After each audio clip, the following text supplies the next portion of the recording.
while we were up there, quartermaster seemed to have a little trouble catching up with us and getting food to us.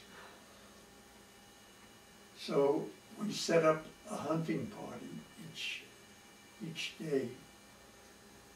And one group went out, they saw a goat on a far summit.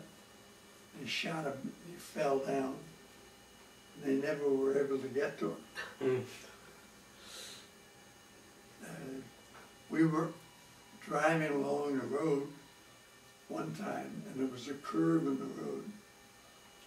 And suddenly, there were 4 sheep coming toward us on the road. And the truck stopped, and the 4 sheep took off. And the rams went across, almost drawing the fire. And the ewes went straight on out. And everybody was grabbing their rifle. And the bullets were so powerful that you could see that they were going right through the animal, sending fur off into the air. Would they live after that? No. They'd run a while, and then they'd fall down. And I said, I don't know about you guys, but I'm going after tender meat. I was going after the ewes. Oh. But we caught all 4 of them, and we put them in the truck, and the 4 of them covered the whole floor of the truck. Yeah. And we were stopping at a CCC camp that had been active about 10 years earlier. And there was a man who was pretty much the caretaker for the camp. And we were, so I don't know, somehow we were convinced that he could handle things. So we told him, if you will prepare these sheep for us, we'll give you 2, and you take care of 2 for us. And that's the way it worked out. He could take care of skinning them and preparing them for the table. Yeah. This doesn't sound much like war, though. No, it's camp. So when was your next shot at getting out? Will that work? At one point, one of the volcanoes was erupting, so all work stopped on the Trans Island Parkway. That road is probably covered now, huh? Now the road is there, It is? but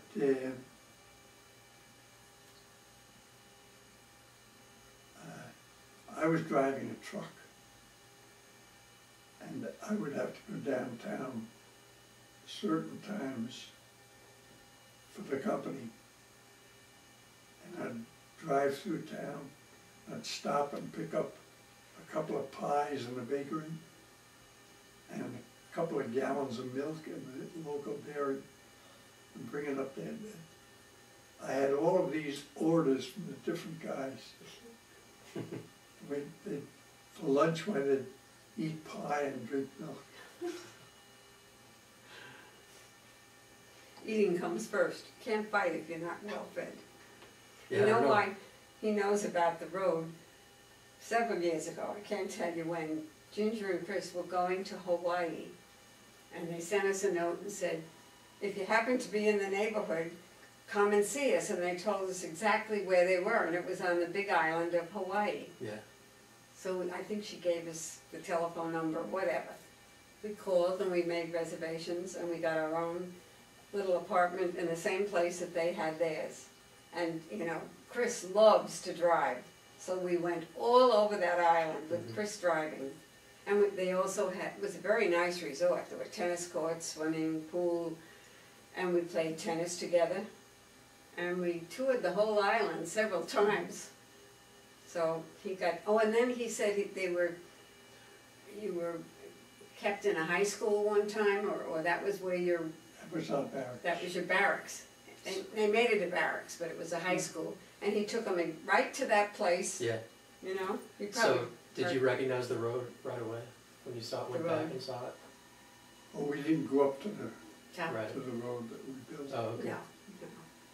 no, When we got there to the big island of Hawaii,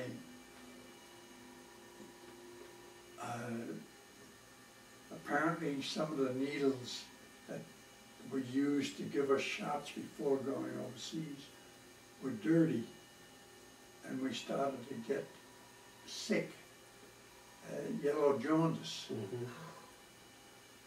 And I think 1,500 men were sick. Were you too? I was one. Mm. And everybody lost 10 or 15 pounds. Were they reusing needles? Nobody died. just shots that they had to get before they Yeah. go. And there was no hospital. They'd give you a pair of pajamas and a robe, and there was a place that was, the bed was sheltered. But you spent the day out in the open field. Wow. Feeling punk? Yeah. Doug Weben got sick. Really sick. He's the one that lives on the West Coast now. So when did you start getting interested in becoming a All pilot? this time I was interested. Okay. And I had applied for the Air Force before I shipped out. But then when we shipped out, we figured, there goes all the applications. Yeah. In Hawaii, they took us aside very early, and they gave us a briefing by G2, which is intelligence. And they said, we have broken the Japanese code. Their general plan of attack is to make a feint up in the Alaska area and maybe take some islands up there. What's a feint? F-E-I-N-T. A feint, Oh. If I throw a punch, Pretending. would stop it. yeah. Oh, okay. I got you. But their main thrust was going to be straight through the Pacific, Mm. bypass Guam and Midway.